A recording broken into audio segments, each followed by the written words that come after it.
one of the problems with self-regulation. Or as Neil would say, the difference between license and freedom. Okay.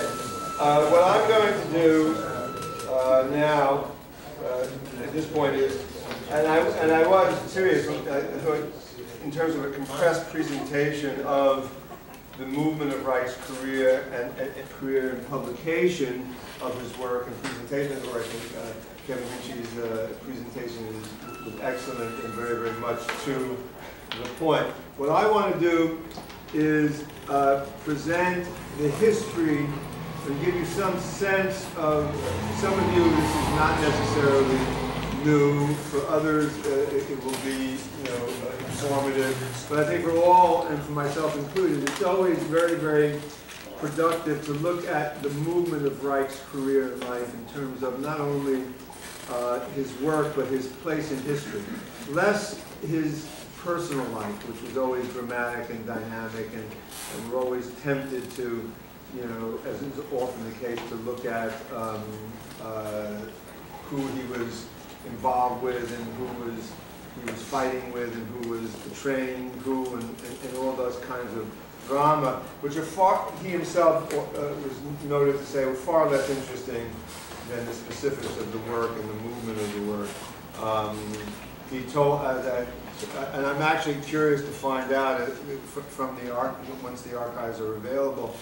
This is anecdotal. He told Dr. Sobey at one point, when there were discussions about how many lovers Reich had and who had been his lovers, and who he said, this is really ridiculous, but what I'm going to do is put down a list of every woman I've had an affair with specific detail, with explicit directions that it can't be read for 100 years so that everyone is dead.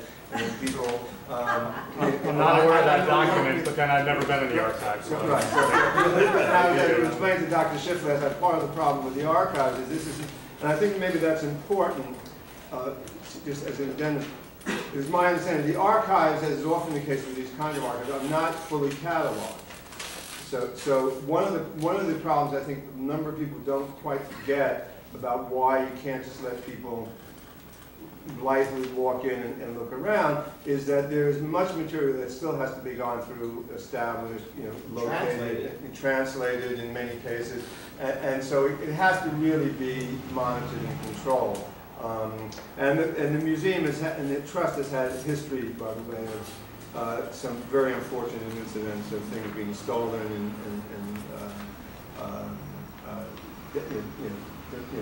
damaged and some very unfortunate events. But that said, what I want to do is sort of trace the development of Reich's work and to some extent put it also in an historical context.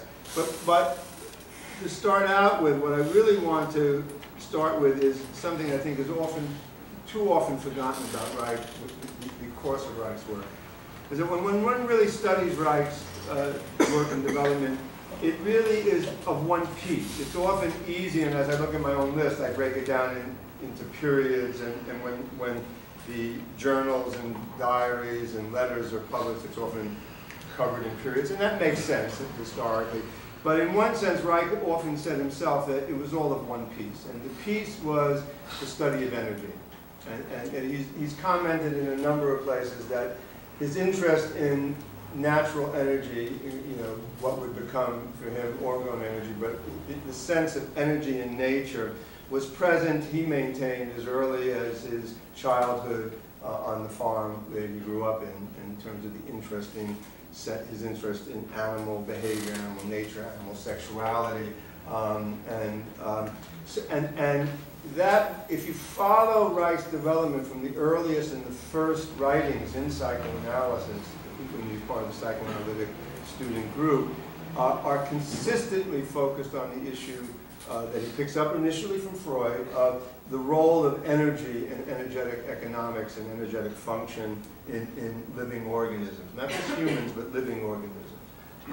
That becomes both the central binding force in all of Reich's works and interests and explorations. It also becomes, I think, in many ways, one of the things that gets him into increasing conflict and increasing isolation from certain mainstream developments historically. And that's some of what I would like to elucidate. What that becomes in Reich's work eventually, and he lists this as one of his central scientific contributions, which Dr. Schiff and I will talk about this afternoon, which would not be necessarily in terms of modern scientific mainstream considered a scientific contribution, but in Reich's terms, one of his great and central contributions was the understanding of the centrality of the function of the orgasm in sexuality and sexual energy and life energy. And that remains the function of the orgasm and sexual potency and sexual function and sexual energy, nature of pulsation, remains central to Reich's work throughout and at every level. And it's a consistent organizing principle. It's also, on a clinical level, the organizing principle. So often when I'm asked and when other orgonomists are asked, what makes the work that we do in any way different or not part of the standard type of practice, it's all too easy to forget that what Reich said, what makes the difference is that our goal, not that we can always achieve that or get there, is to establish to the highest degree possible orgastic potency and to establish and to help the organism maintain effective pulsation and an effective function of orgasmic process, tension, charge, discharge, and relaxation. And that remains central all the way through. And I've always felt that at some level, the real underlying, as Reich would like to say, the truth, the real lie underneath what appears to be the truth. We can question Reich's activities here, Reich's activities there. Has always been the issue of Reich's insistence on the centrality of sexual function and the function of the orgasm and the goal of genital health and genital function. And what we see, I think, broadly, and this has been a big problem in the development of Reich's work since his death, has been various attempts, even among groups who were involved directly with Reich, to minimize the importance of that, both in treatment and to minimize the importance of that in understanding the full nature of Reich's scientific investigations. And I myself find myself often when I'm presenting all too easily, shying away from that because it becomes the more controversial, the more difficult, the more it's emotionally charged. It brings up a lot, depending on the group. In this group, there's a more reasonable ease of connection to it. If it's in a less educated, less familiar group, you get tittering, you get discomfort of various sorts. But I think that would be the central guiding principle behind that. That said, what I want to do is basically, in a sense, violate what I originally started out with the premise. And I'm going to look at it historically, or in the historic timeline. So, just for the sake of accuracy, Reich was born on March 24th, 1897. Okay? Depending on how you define, in what was known as, what my parents used to call Galicia, or in Poland, but up in the mountains of the remote part of the Austro-Hungarian Empire, and was a very, very privileged child of a landed gentry father and mother who ran a very large farm. And this, Reich himself would maintain in all of his personal writings, was a central formulative process in his life. He lived on the farm, worked on the farm, engaged in the life of the farm. And by all accounts, interestingly, by the time he was 14 or 15, was active in running the farm. And this was definitely quite a large operation. And also, the other factor, of course, is this was a Jewish family. This was a relatively assimilated Jewish family, and a Jewish family that happened to be emerging at, somewhat after the development of Freud's emergence as a figure, but during a period historically, which I think doesn't get looked at enough, when in the Austro-Hungarian Empire, Jews were beginning to gain prominence and position, it was a rare moment of ease and comfort and access, which was soon to come to an end. But nonetheless, I think had a formative impact on Reich's development.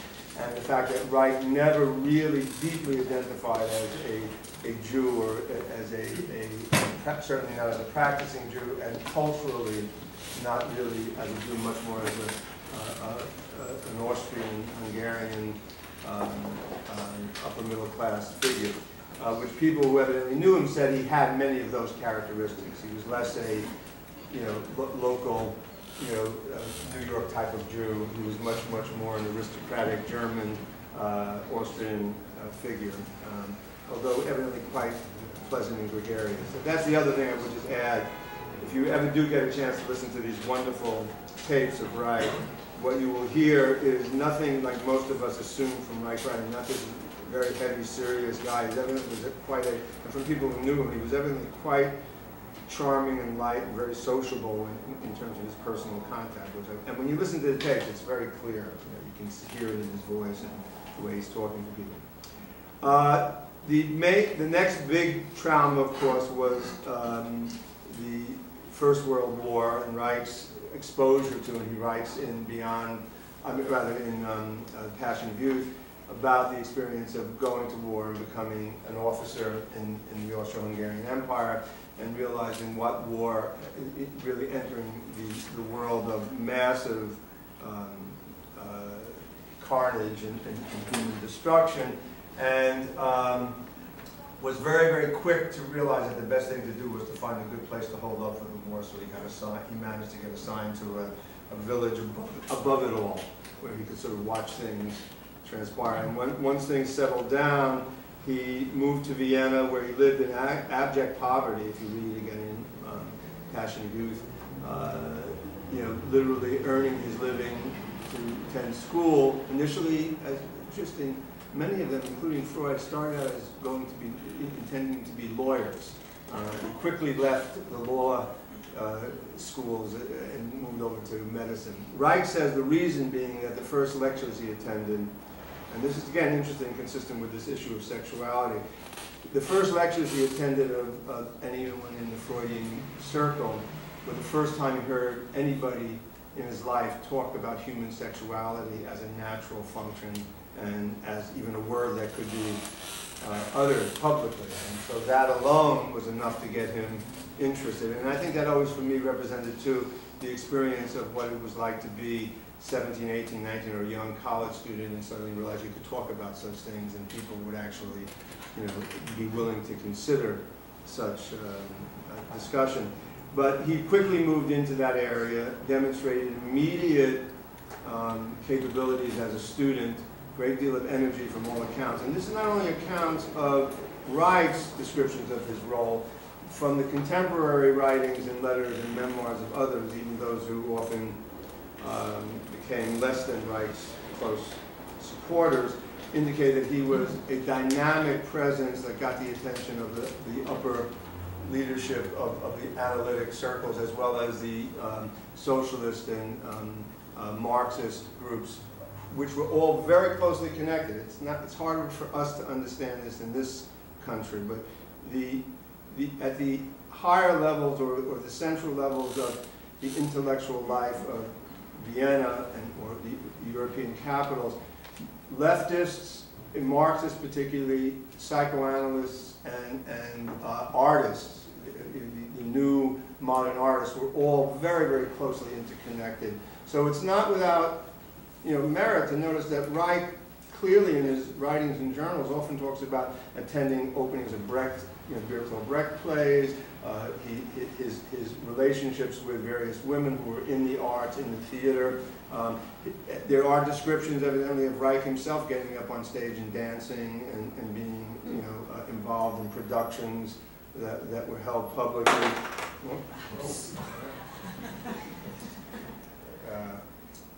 That's so much for glasses. But there is, so the period of time in Vienna, right, between 1918 and 1930 are the central points in which Reich's career really takes shape. Okay? The most important move is when he's approached by a number of the top people in the psychoanalytic movement, and it's indicated that he has been identified as someone of note.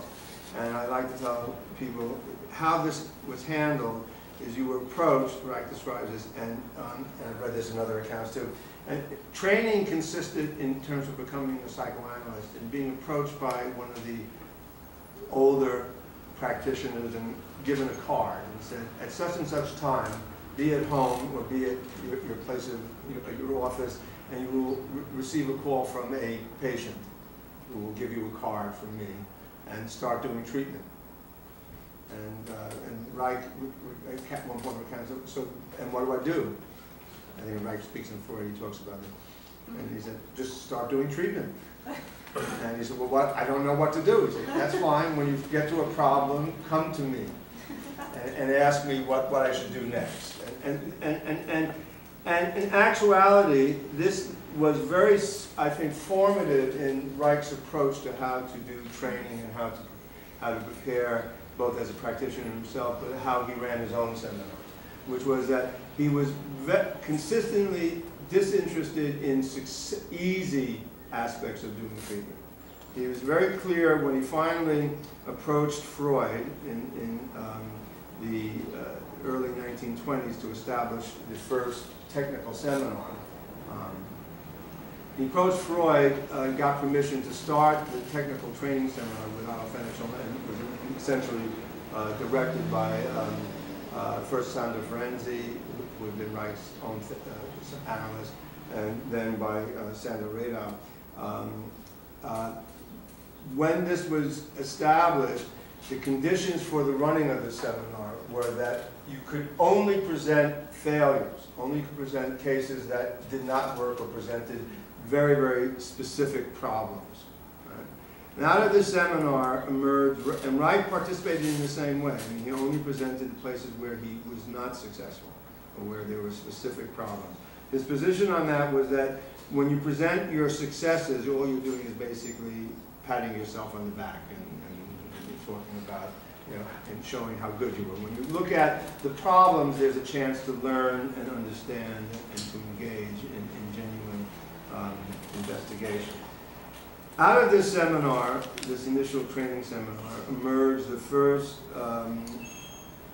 what would amount to the first technical manual, or what became the first edition of character analysis, which was originally written with his closest associate, the closest friend, Otto Fenichel, a psychoanalyst who later came to the United States and became a major figure in establishing and developing the American line of, the official line of psychoanalysis. Fenichel and Reich developed the first book that became character analysis, which was in effect the first technical training work in how to do psychoanalysis. By this time, probably by the mid to early 1920s, it was getting clear that the younger group of analysts, led by Reich and referred to by the older analysts, the more established analysts as the kindergarten group, were beginning to come into direct conflict with the direction that psychoanalysis was moving in by the mid to late 1920s.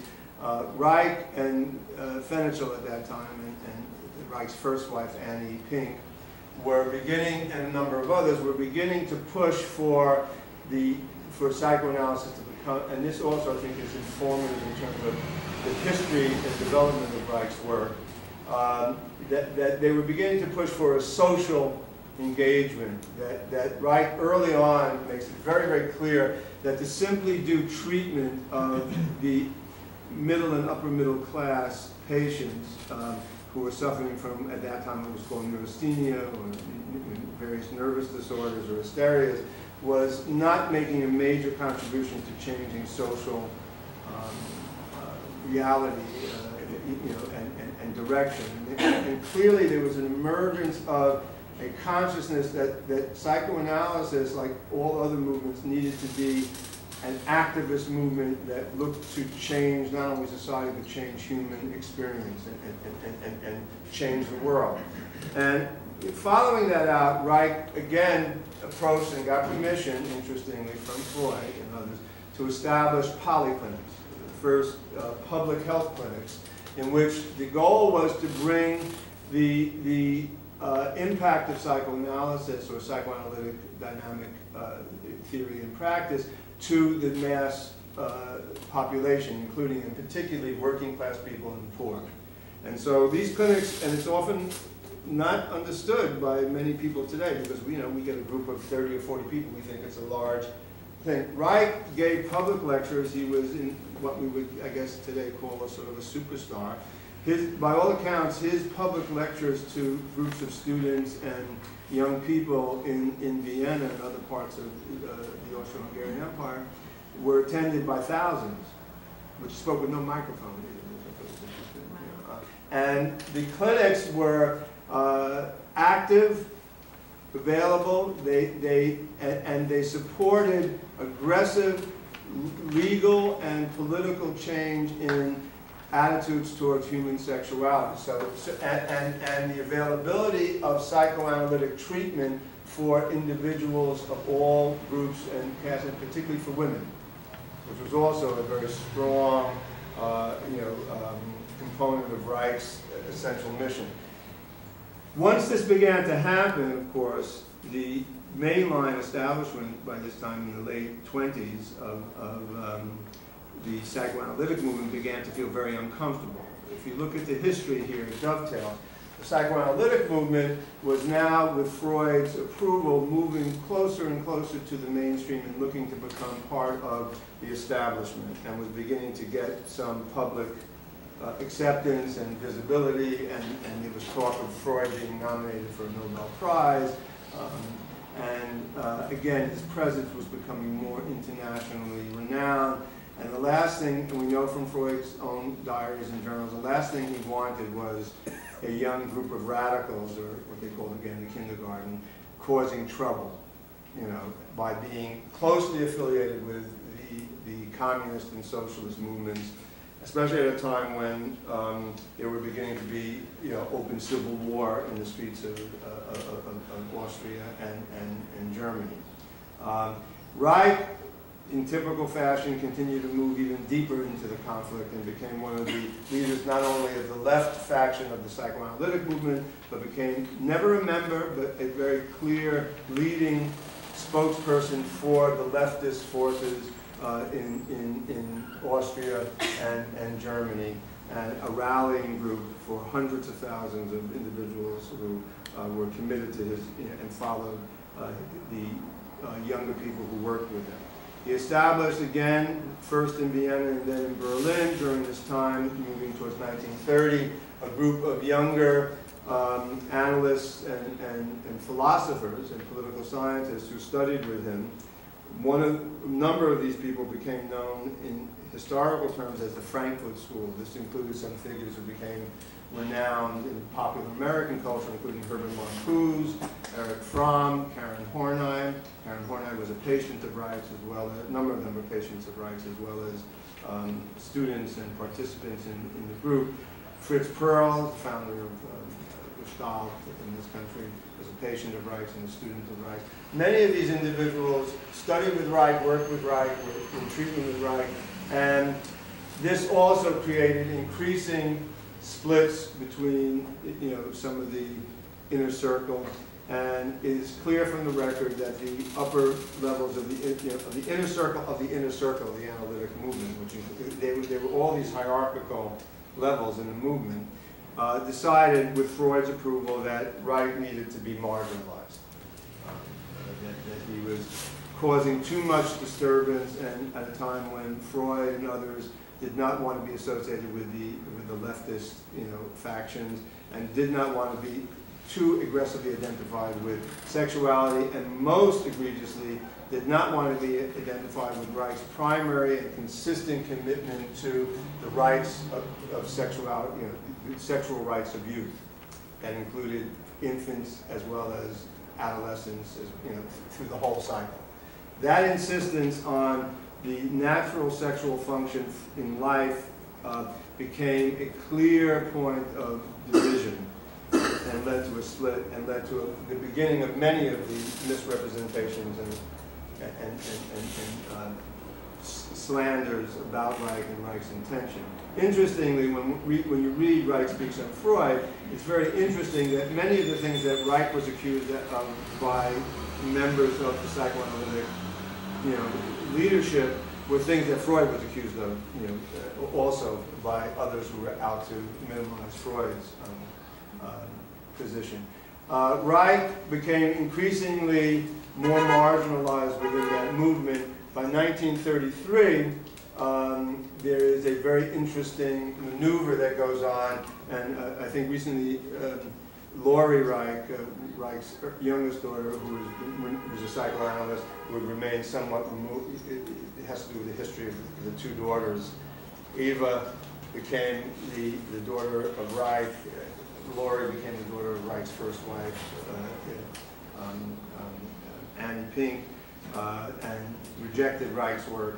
But in the last few years, she's gotten more interested in it and discovered that, in fact, as the documentation has become available, Sigmund Freud and Anna Freud, and along with a number of others, including Kurt Eisler, who objected so strongly to the publishing of Reich Speaks on Freud, to the Reich's role, and it was agreed that he had to be basically pushed out of the movement. And I'm not going to go into the details. It was at the 1933 International Conference of Psychoanalysis. He was maneuvered out of the international psychoanalytic community, and it was assumed that he would be gotten rid of, except the Scandinavian group stepped in and said, well, why don't you join us? And he did, and he sort of did. He took a provisional appointment there, which led to and was successful in getting him out of Germany as the situation worsened and as he was put on death lists. So that what happened was in the early 1930s, Reich wound up in Berlin, where the psychoanalyst had hoped to get rid of him by moving him there and getting him out of the mainstream in Vienna. He became increasingly more visible, increasingly more popular, increasingly more active, and got the attention of various groups in the rising conservative movement. And this led to eventually Reich having to go into exile. So he goes into exile, and there's a lot of wonderful accounts of his sort of, cloak and dagger stuff of taking on names and hiding, crossing borders, and we can joke about it. It was actually quite a traumatic thing, and the risks were great if you realize that numerous individuals in the psychoanalytic movement in Europe at that time died and never made it to England or the Scandinavian countries and then to the United States. Many of them wound up in death camps. The psychoanalytic movement in Germany was taken over and given, by the way, it wasn't destroyed. It was turned over to a group of Carl Jung's students and associates with official approval of Carl Jung, and became the official leadership of the German Psychoanalytic and Psychiatric Association in Germany throughout the Second World War. Reich came back to Vienna, managed to escape to Scandinavia, and settled finally in Oslo. And here, the next major period of Reich's work, and in some ways, probably for those of us who come here today, the beginning of the major transition in Reich's direction takes place. Some would argue that this takes place because Reich becomes increasingly isolated. If you really look at the historical record, Reich does not become isolated anymore. In many ways, he becomes more internationally settled. And what begins to happen is a huge number of students, and that's another thing I think people today often lose track of. They were a constant stream of Americans and British intellectuals and professionals coming to visit Reich, other psychoanalysts, to train, to study, to attend lectures. And among these in the 1930s, particularly of note, were a man by the name of A.S. Neil, who was a fascinating and very, very popular literary figure and educator in Scotland and in London. That's a whole other, and if you're interested in that, by the way, I would recommend one of the most wonderful personal insights into Reich and Reich's personal, the feel for Reich personally is The Record of a Friendship, which are the letters of A.S. Neil and Reich, which are an absolutely informative and very, human document showing Reich's development and Reich's thinking, including some of Reich's favorite jokes. They exchanged jokes, which Neil, by the way, would then tell as his jokes. And it's only because we now have the letters that we know that he originally got them from Reich. In Norway and in the Scandinavian countries in general, it becomes a very, very active group of young Norwegians, Swedes, and Danish nationals who begin to come to study with Reich. There are a lot of factionalisms. Fenichel is there, becomes extremely angry because people who have come to study with Fenichel break away from Fenichel and come to study with Reich, and he gets his feelings hurt in the end of their relationship. Fenichel leaves for America early and establishes a secret letter that's distributed among all the psychoanalysts. This is all documented by a number of scholars. A secret letter that was transmitted monthly to all the analysts in the United States. Most of it focused on attacks on Reich and warnings about being involved in Reich. It's very, very hard. The reason I put that in is not for gossip. I'm trying to give you a sense of, in some ways, what Kevin was quickly moving through. The misrepresentations are not recent. They are endemic and they are central to the nature of what Reich is engaging in presenting. And they are responses, as we would say, not of just people who are jealous and gossipy, which of course they were, but in my view, they are specifically the result of armored organisms responding to what Reich was proposing and what the central ideas and central premises of Reich's work and contributions were. That leads to increasing isolation in one sense for Reich, but in Reich's own sense, there's an increasing engagement because the groups that he's engaging with are getting larger, more enthusiastic, more encouraging. So there's a beginning of a strange sort of split, that I find fascinating. On the one hand, Reich's work becomes much, much more enthusiastic, much, much more open, much, much more engaged on a broad spectrum of looking at nature and natural function. On the other hand, he's becoming more and more isolated from the mainstream, and he's not getting a very clear sense of who's lining up to begin to go after him. I think he also loses some degree of insight into how much people are out to get him, literally. Even though people could say that he's being paranoid, turns out he wasn't. They were out to get him, and there were specific moves afoot. Right?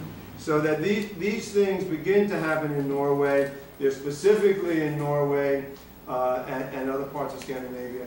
Active attacks in the newspapers and in public hearings, attacking Reich for being a molester of children, a sexual pervert, a sexual criminal, and encouraging immorality among the youth and the young. And he's embroiled in a massive public debate and public confrontation. Okay? I think that's also important because that shapes a great deal of what will happen in the United States. His experience, not only in Germany and Vienna, in Austria, but what happens in Scandinavia, in all the Scandinavian countries, in Denmark as well as Norway, is consistent with what begins to shape his attitudes about how to deal with and where to place himself when he comes to the United States. By all accounts, Reich was a very sociable, visible public figure in Europe. By the time he gets to the United States, he becomes a little bit more removed, a little less available in a public forum.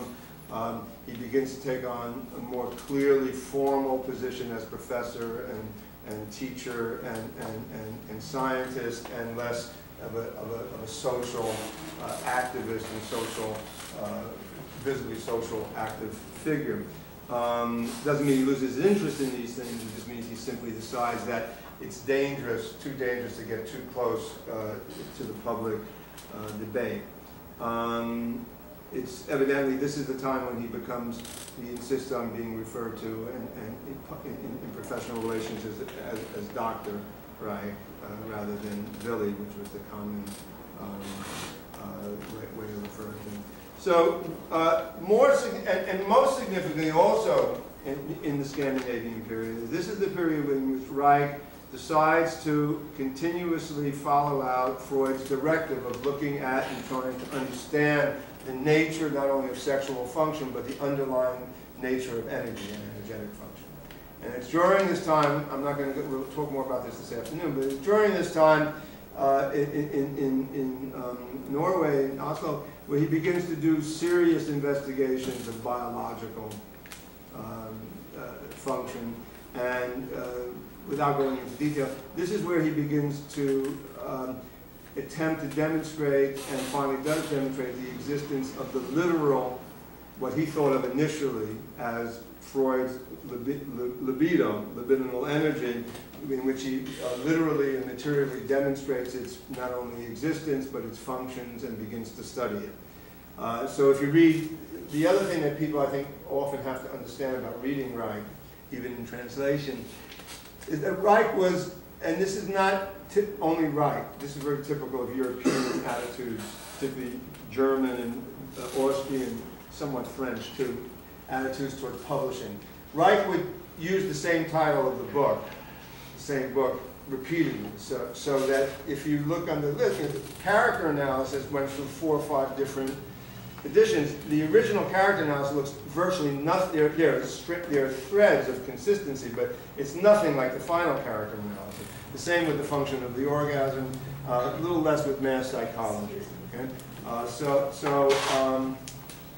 These are specific aspects of Reich's work that begin to get into place and come into place as early as the first few years in Norway and in the Scandinavian community. He begins to set up a laboratory. He begins to investigate what he initially assumes is his bioelectrical and biochemical energy. And in the process, and again we'll talk about this after lunch, and we'll talk about his scientific developments, he discovers what will become and be finally called orgone energy. Okay? And to put this to rest, in Reich's own statements on this, he thought he was crazy when he discovered this. And he thought this, he knew immediately, and many times, there are many indications of his saying that in some ways he knew that this was going to get him into even more trouble in terms of where he was going with this and where it was leading. But that was, he told Dr. Sobey repeatedly that he had no choice.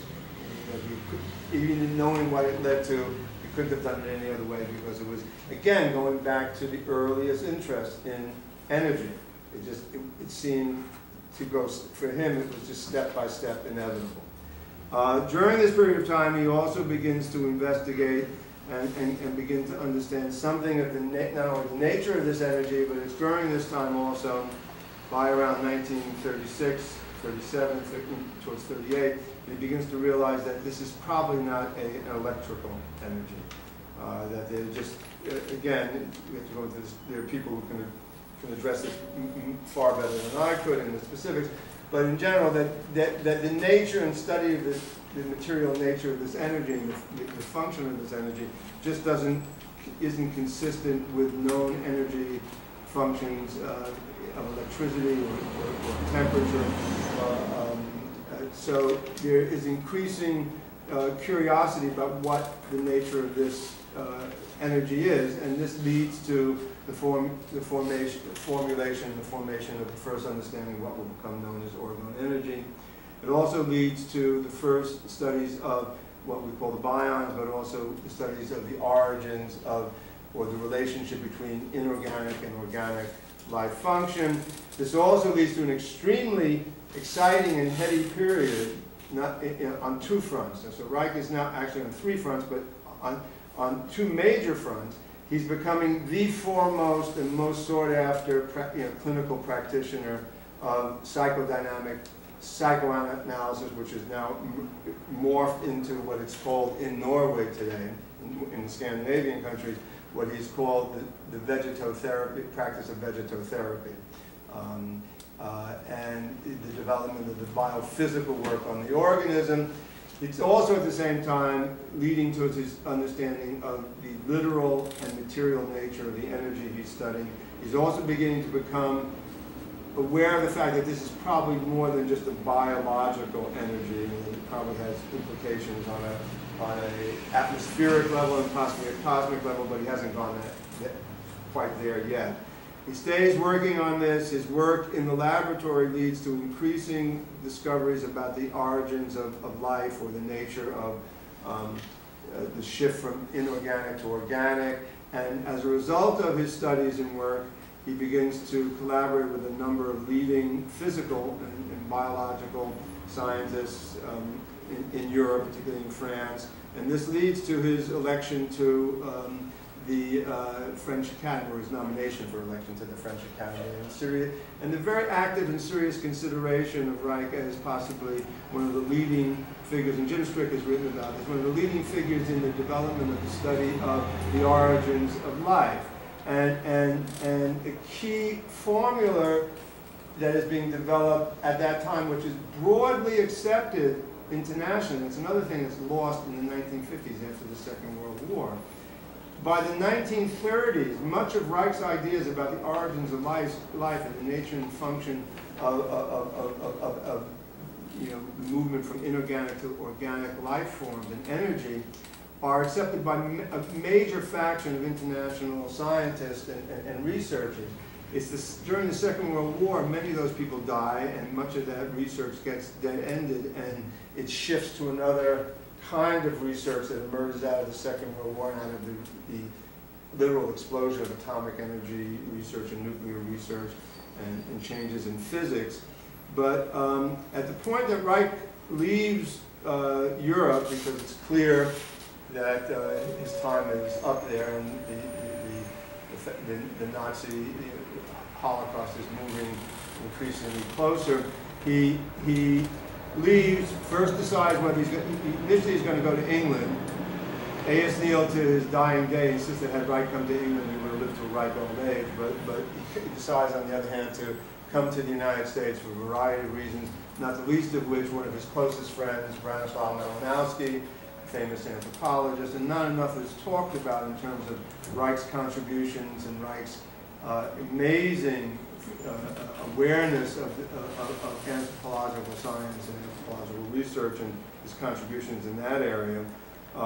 Malinowski, who was extremely supportive and extremely close friend of Reich's, invites him to become a guest lecturer in medical psychiatry at the New School for Social Research. Reich decides to come, packs up everything, and moves here. And I emphasize his packing up everything and moving here because Reich will say in the introduction to the cancer biography, he apologizes. He says he's sorry for the sloppiness of often his presentations, but he needs to beg forgiveness because it's very, very hard to maintain a laboratory and to maintain careful, detailed, meticulous scientific notation when you're packing up and moving every few years with the authorities close on your heels. So much of this produces a kind of urgency that Reich himself often was not happy about. He would according to people who worked with him, he was much more in favor of working very slowly, very carefully, and taking as long as necessary. But circumstances didn't always allow that. And maybe we'll get a clearer sense of that as the archives really do get studied and really laid out in terms of the detail and meticulousness of his work. Descriptions of Reich as a laboratory worker by people who worked with him was that he was slow, meticulous, careful, and extremely insistent on, attention to detail. And that would become the kinds of things that would set him off into fits of anger with people who got sloppy or were dismissive of the common everyday details like cleaning, petri dishes or test tubes or making sure that things were sterile and things like that. So he was evidently quite serious and quite active. Comes to the United States, arrives in New York again. In fact, I had interesting encounters with people who were not involved with Orgone. Circumstantially, had been in touch with a number of leading anthropologists and sociologists from that period, a number of whom were at Columbia when I was doing my doctorate there, and who remembered Reich's coming to the United States. And one of them, a man named Charles Page, was a prominent sociologist, international sociologist, said, "Oh yeah, everybody wanted to get invited to a party that Reich, there were dinner parties held in which Reich was the featured guest, and everyone was trying to get invited to these parties because there was a chance to meet Reich." And a lot of people were also very angered by the fact that Reich decided not to socialize and didn't go to a lot of these dinners and didn't show up. But the reality was he set up practice here. He had a close association with a number of leading figures in the New York intellectual and particularly psychiatric and left liberal communities, who began to become increasingly irritated by the fact that he was more and more distancing himself from mainstream leftist politics and leftist party line. And so there began to be these kinds of divisions and splits. This is the period in which Reich begins to build the final movement, essentially. First in New York City, down in this area to a large extent, and then finally moving out to Forest Hills, where he set up a laboratory and practice, and then finally on a trip, summer trip, discovered Rangeley, the main area, and began to build that community where he spent the rest of his life. It's also during this period that the more tragic and notorious end of his work comes. Here, during this period, the shift for Reich is increasingly away from doing treatment on individuals. The general feeling is that if you're going to affect change or make significant progress, you need to address a mass psychological emergency in terms of human function.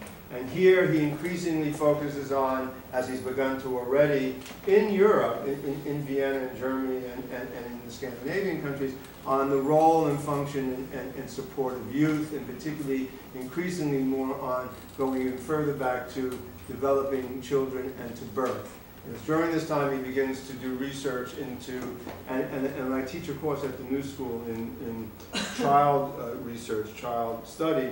I point out that it is really Reich and a couple of other of the early analysts who were students of his, Karen Horner particularly, and Melanie Klein, were among the first to really start actively studying children, and particularly studying infants and mother-infant relationships. It had not really been active until that point, or serious until that point.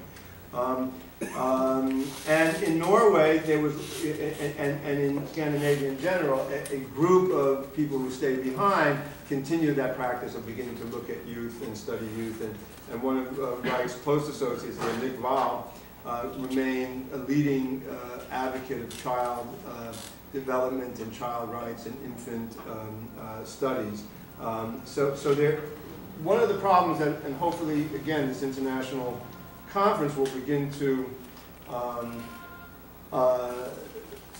address is that there's this sense of loss of connection with, even with internet, of what's going on in other countries. And there are many activities that Reich set in motion that are continuing in other countries actively.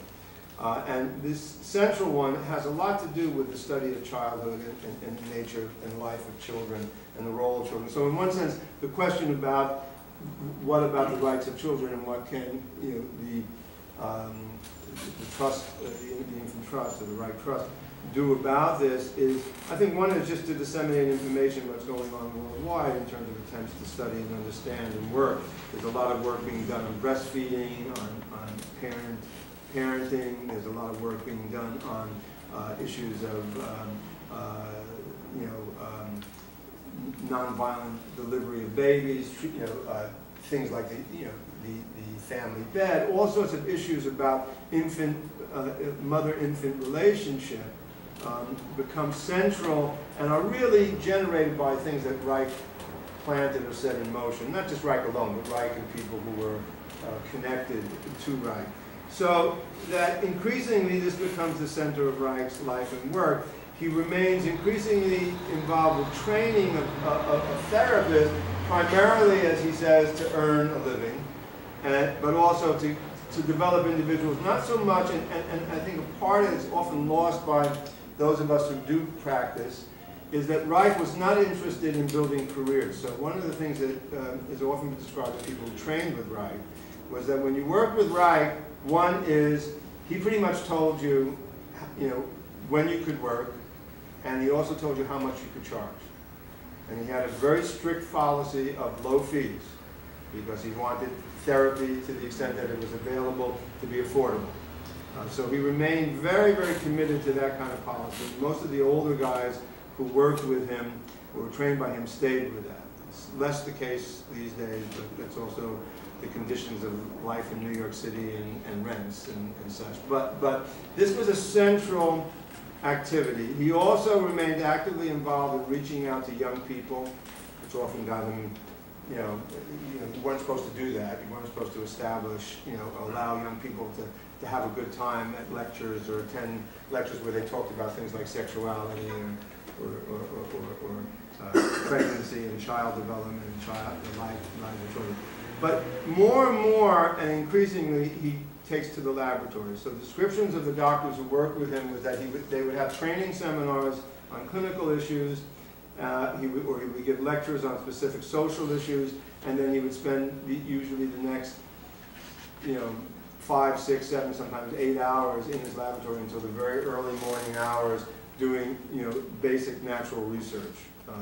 And this is the period that produces the increasing exploration of the nature of orgone energy, its functions, and this leads to increasing experimentation and studies of the physics of orgone energy, cosmic orgone energy, and the issues of exploration of issues of gravity and gravitation, the interest in the nature of what had been called the ether versus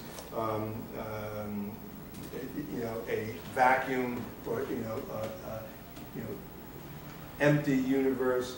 The engagement, which is another fascinating topic, the engagement with Albert Einstein, what is often referred to as the Einstein affair. I would prefer to refer to it as the engagement with Albert Einstein in a dialogue that, if you read, was not so controversial, and it just basically led to a dead end because Einstein broke it off. But if you read the actual documents, it was a very respectful and productive engagement, and not just as is often presented, a polite attempt of Einstein to get out of it. Einstein is clearly responding to what Reich is proposing and what Reich is suggesting, and is clearly aware, and as more becomes available in Einstein's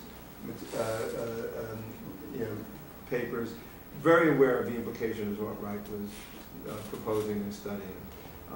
So this is the period that finally leads to Reich's engagement with not only the nature of orgone energy, but its manipulation and uses in practical purposes, not only for the treatment of, and again, as Kevin said, in terms of helping or doing less harm and helping with pain and suffering, the idea of treating a variety of illnesses in the hope And Reich became increasingly hopeful that this work would lead to a point where you didn't have to do therapy, you could do treatment that was moved increasingly from interpersonal psychotherapy or psychological, something beyond psychology, which is not a rejection of psychology, but simply a desire to get further and to do more.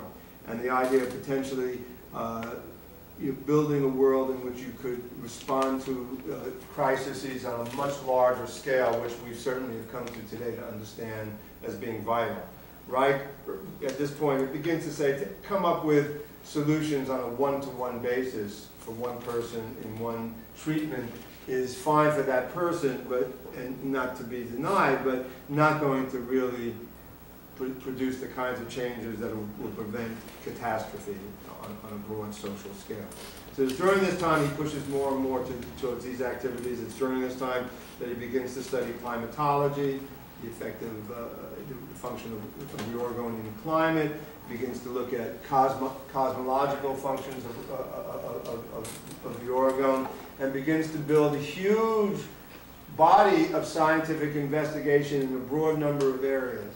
And another major problem that presents itself in typical of Reich's work is because of that, he begins to be taken less seriously by a lot of the mainstream scientific community. Because the standard thing you'll see, and even in the FDA investigations, you'll see this kind of statement of, well, what right does he have to talk about physics? He's a psychiatrist. Shouldn't even be talking about biology. What do psychiatrists know about biology?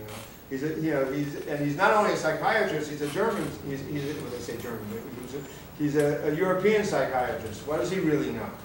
This kind of ignorance. And so more and more Reich is pushed to a margin and becomes more and more, in a sense, surrounded by a hostile environment. And as he moves aggressively into the use of and study of the use of orgone energy in the treatment of illness and pathology on all levels, he becomes the target not just of the medical establishment, but of the social movements in the United States at that time, most of which were, liberal left and often associated with communist groups and fellow travelers. What is very important is that often, and I'll finish on this, often it is assumed that Reich became increasingly isolated and paranoid. No indication of that at all from people who knew him or from his writings, if you really look at them. In fact, what we know is that he was being targeted. There were conspiracies, not his imagined conspiracies. There were literal conspiracies to target him, get him, undermine him, and the most interesting phenomenon was when Reich was finally sentenced for criminal contempt of an injunction. The Menninger Clinic, the Menninger brothers, the Menninger Clinic took out a full-page ad in the AMA journal, congratulating the AMA, the American Psychiatric Association, and the American Psychoanalytic Association for bringing an end to this man's, dangerous position in influencing American medicine and clinical practice. This led, of course, to the final episode, which is the attack on Reich, which Kevin and many of us know. And again, for those of you who don't know, Reich was never convicted of anything other than refusing to honor an injunction against the distribution of accumulator devices or pamphlets or writings specifically related to the use of accumulator devices. This was used under a loophole to apply to anything that had the word orgone on it, which was problematic since everything had the word orgone on it. So literally everything was closed down and destroyed. Reich, categorically against the advice of both his lawyers and a number of close associates, refused to get out, and he could have, it turns out, on a number of times, gotten out on loopholes and gotten the case dismissed on technicalities, not the least of which was that there were specific conspiracies on the part of the prosecuting attorneys and the FDA and other officials. He categorically refused to allow that to be the case. And he stood trial and insisted on the trial being on terms of natural science. to which the judge, rightfully said, this is not a court of natural science. To which Reich said it should be, to which the judge said it's not, and therefore, in effect, we find, since you would often know defense on that score, he was found guilty. Interestingly, it turns out that there had been numerous petitions by numerous figures. I don't know if these are in the archives, but there is a record. There had been requests by many, many leading intellectuals, even people who didn't support Reich, to put this case aside because Reich was an internationally significant and serious practitioner. Along the lines of this psychiatrist saying, yes, these books are important. There were many who were honest enough to say, even if I don't agree with everything, this is broadly significant. The judge and the district attorney, the prosecuting attorney, colluded and decided not to honor these requests. And to the surprise of everybody, he was given a very harsh sentence. It was assumed originally he would get a minor fine and some minor penalty, but he was given a long sentence, and of course, as you know, he died in jail. And the rest is, as Kevin has articulated in terms of the subsequent result. So that is a broad overview, I would say, of Reich's I used to have 20/20 vision of Reich's work. To finish with a couple of anecdotes, as Reich, towards the end, my connection to this for Dr. Sobel, who worked with him, who had saw Dr. Reich about a month or so before he died, and visited him in prison. And Reich was explaining that he was working on active groups of manuscripts and other things, many of which were never found when his belongings were returned. But he was quite active up until the end. And Dr. Sobey's account was he was quite lucid, quite clear, and showed no signs, from a clinical point of view, of being even very depressed. He was very enthusiastic, talking about what he was going to do after he left prison. Was anticipating that, but he died in his sleep. What appears to be a heart failure, although he evidently suffered what appears to have been a flu prior to that. But he had already had a weakened heart condition. So that's a broad overview, since many of you know this or know, but I guess it's worth hearing, and I'll take any questions or responses or additions. Yeah. Do you have an opinion why Freud abandoned interest in the body? Feel like he was on to hypnosis for a bit and then seemed to be struggling? If one studies, and Dr. Weitzel also, who's a pretty solid scholar, and also Dr.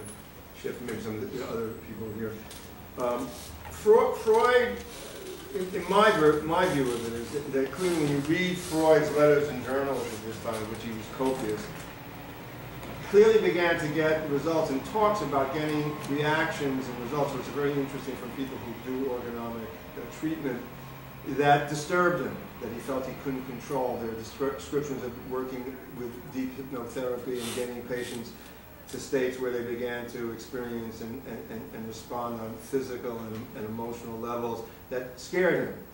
That he felt he couldn't control and that he wasn't able to really cope with. And there are other indications, and there were also periods of time, interesting, when Freud was into using physical pressure on the body, manipulating parts of the body, while doing treatment.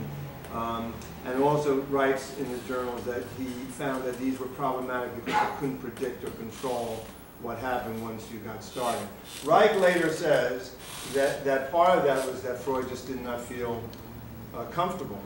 This was something he couldn't really understand fully, and that in fact this was directly happening at a time when Reich was beginning to articulate and get his first sense through the use of character analysis of what the nature of the armor was and what the nature of the body was. And this was exactly the time that Reich himself was beginning to work more on the body, the result of which was that this was also another point at which the break, even though at that point Reich was still the favored successor to Freud. Freud saw him as the next in line for leadership. It was the seeds of the split were already in motion in terms of where Freud was going and where Reich was going. That's my view. I don't know. Also, it wasn't Freud moving towards the theory of thanatos.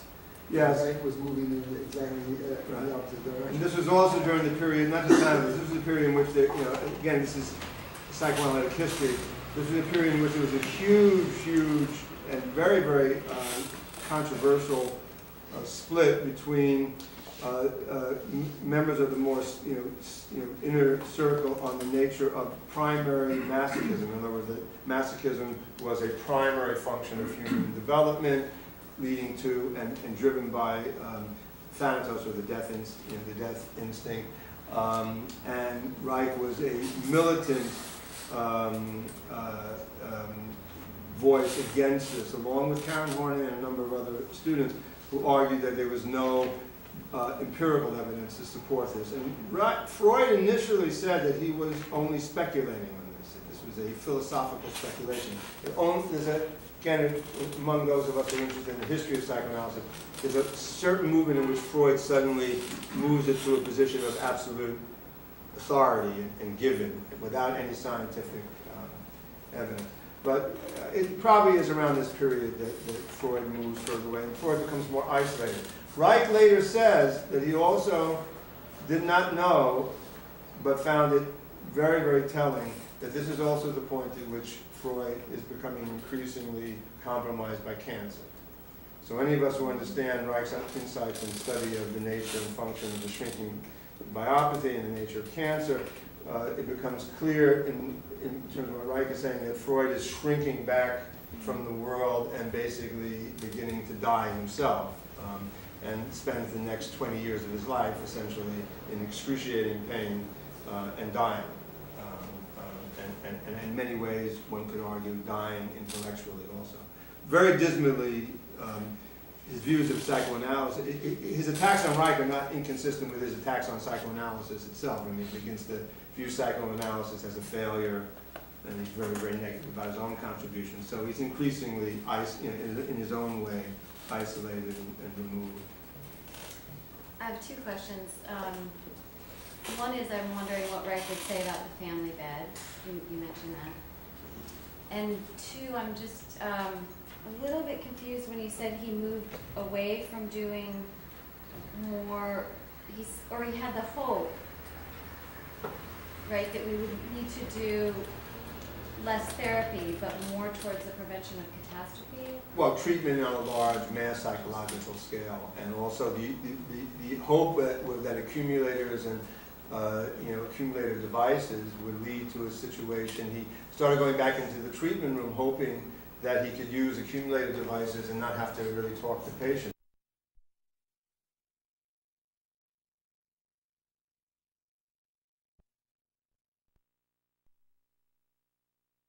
Interaction, but that didn't work as well as he had hoped, and also he never really got a chance. That was pretty much towards the final stage. His hope was that with the development of the body approach therapy, right, that in 10 sessions everyone would be cured. Right, that it could be faster.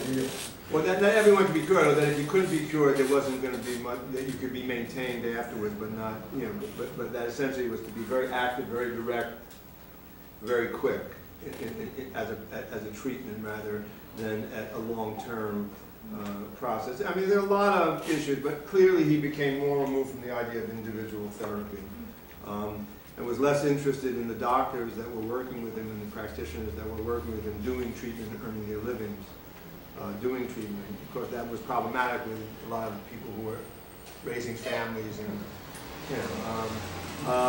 but as far as the family bed, it's hard. We do know anecdotally that, again, this is anecdotal from Dr. Sobey and actually Dr. Hamilton, both of them were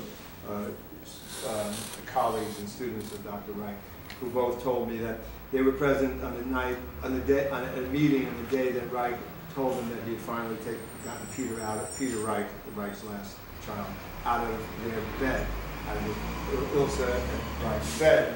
And he told a very poignant story, which is that it was about towards 3 years old or so, and he said, you know, he couldn't take it anymore. He said, I gotta have my bed back. I want to get a night's sleep.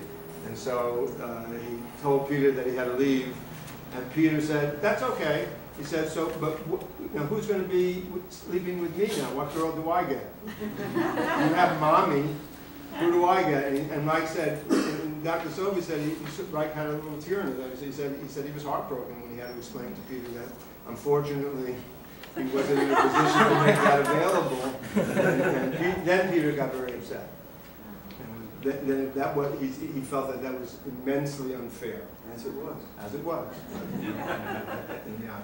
So, if in fact, anecdotally, this is the case, the answer would be that Reich appeared to be in favor of, and being European, it wouldn't be so surprising. It's only in America that the family bed is a big controversial, tends to be a controversial issue. Again, the family bed is a smokescreen for a lot of, as is issues of breastfeeding, are issues really that cover a multitude of ways of attacking overall, you know, healthy genital and bioenergetic pulsation. And we can go through numerous lists. Many of us will just be reciting what we already know. But I think so. That's as much as I know about that. Maybe there'll be more in the archives specifically on this. I mean, Reich evidently kept, as we know from when you look at the books, you know, the three existing volumes, all of which I recommend. You know, Passion of Youth, Beyond Psychology, and Americanology, and hopefully the final one. These are only the tip of the iceberg. There were numerous other tasks. What? Well, there's a final volume which you missed because you came late. That will hopefully sometime be made available public. But these are edited from massive amounts of material, and it's an arduous job.